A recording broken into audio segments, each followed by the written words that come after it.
The Secret of the Ages of Life. Gudberger Bergsson, the Swan.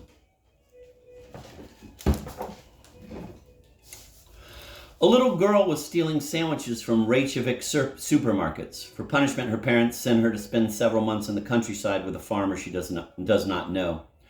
In the old Icelandic sagas of the 13th century, dangerous criminals used to be sent like this into the interior, and given the immensity of that frozen wilderness, this was tantamount to the death penalty. Iceland, 300,000 inhabitants spread over 100,000 square kilometers. To withstand the solitude, this is an image from the book, farmers train their binoculars on the far distance to watch other farmers who are also holding binoculars. Iceland, solitude, spying on each other. The Swan, a picaresque novel about childhood, breathes the Icelandic landscape from every line. But please do not read it as an Icelandic novel, as an exotic oddity. Gudberger Bergsson is a great European novelist. His art is primarily inspired not by some sociological or historical, still less a geographical curiosity, but by an existential quest, a real existential insistence, which places his book at the very center of what could, in my view, be termed the modernity of the novel.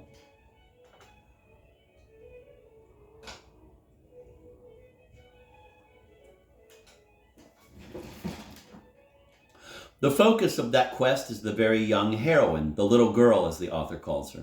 Or more precisely, the focus is her age. She is 9 years old. Increasingly, I think, a truth so obvious and yet it constantly eludes us, that man exists only in his specific, concrete age, and everything changes with age. To understand another person means to understand his current age, the enigma of age, one of those themes only a novel can illuminate. 9 years old, the border between childhood and adolescence. I've never seen that borderland brought to light as it is in this book. What does it mean to be 9 years old? It means walking about in the mists of reveries, but not lyrical reveries. No idealization of childhood in this book. Dreaming, fantasizing, this is the little girl's way of taking on a world that is unknown and unknowable, a world far from friendly. The first day on the farm, facing an alien and seemingly hostile world, to defend herself, she imagines that her head spurts an invisible poison that she sprays over the whole house, that she is poisoning the rooms, the people, the animals, and the air. The real world she can grasp only through fanciful interpretation. There's the farmer's daughter. Behind her neurotic behavior, we make out a love story, but the little girl, what can she possibly make of it? There is a peasant feast. Couples scatter into the landscape. The little girl sees men covering women with their bodies. She thinks they must be trying to shelter the women from a downpour. The sky is black with clouds. The adults are absorbed by practical concerns that take precedence over any metaphysical questions, but the little girl is distant from the practical world, so there's no screen between her and questions of life and death.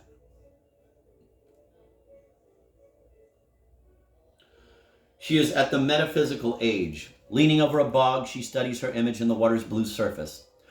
She imagines her body dissolving and disappearing into the blue. Shall I take the plunge? She asks herself. She lifts a foot and she sees the reflection of her shoe's worn sole. Death intrigues her. A calf is about to be slaughtered. All the neighborhood children are eager to watch it die. Moments before the kill, the little girl whispers into the calf's ear, "You know you don't have much time left?" The other children are amused by her line, and one by one they go whisper it to the calf as well.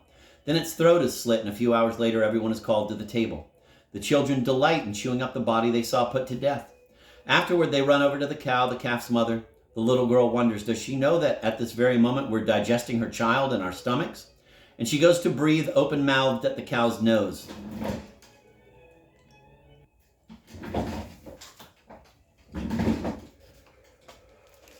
The interval between childhood and adolescence. No longer in need of constant parental care, the little girl suddenly discovers her independence, but because she is still at some distance from the world of the practical, she feels useless. She feels it all the more here alone among people who are not her kin.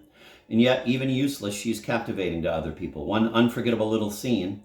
The farmer's daughter, in her romantic crisis, leaves the house every night, the white Iceland nights, and goes to sit by the river. The little girl on the watch for her leaves the house as well, and sits on the ground far behind her. Each is aware of the other's presence, but they do not speak.